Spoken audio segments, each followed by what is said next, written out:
How did the most powerful empire in the world lose a war to a bunch of unpaid, undertrained farmers? Well, grab your tea, because this is the wild history of how Britain lost the American Revolution. It's the 1770s.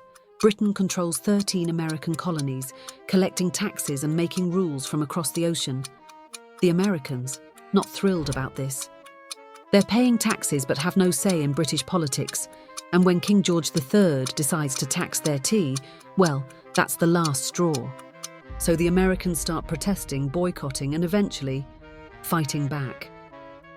In 1775, the first shots are fired at Lexington and Concord, and boom, the American Revolution begins. Let's be real, Britain should have won this war easily. They had the best trained army in the world, the strongest navy, and more money than the American colonies could ever dream of. Meanwhile, the Americans, they had farmers, like actual farmers with zero military experience. On paper, this was a guaranteed British victory. But wars aren't fought on paper, and that's where things started falling apart for Britain. First, Britain underestimated the Americans. Badly.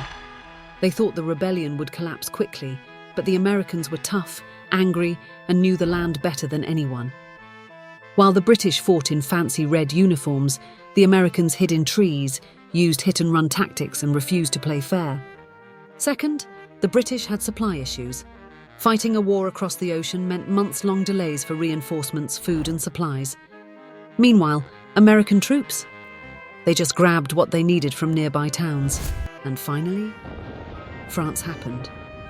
Yep, the moment the Americans proved they could actually fight, France jumped in to help, and suddenly Britain wasn't just fighting farmers anymore. They were fighting a whole world war.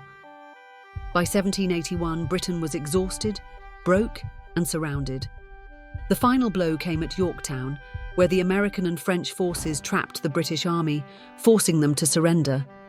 After 8 years of fighting, the mighty British Empire had lost to the farmers.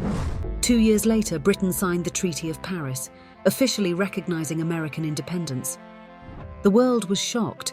How did the most powerful empire on earth lose to a bunch of rebels? So, what can we learn from this? 1. Never underestimate the underdog. 2. Don't tax people's tea unless you want problems. And 3. Sometimes, even the biggest empires can lose to farmers with pitchforks. And that's how Britain lost a war to unpaid, under-equipped, tea-loving farmers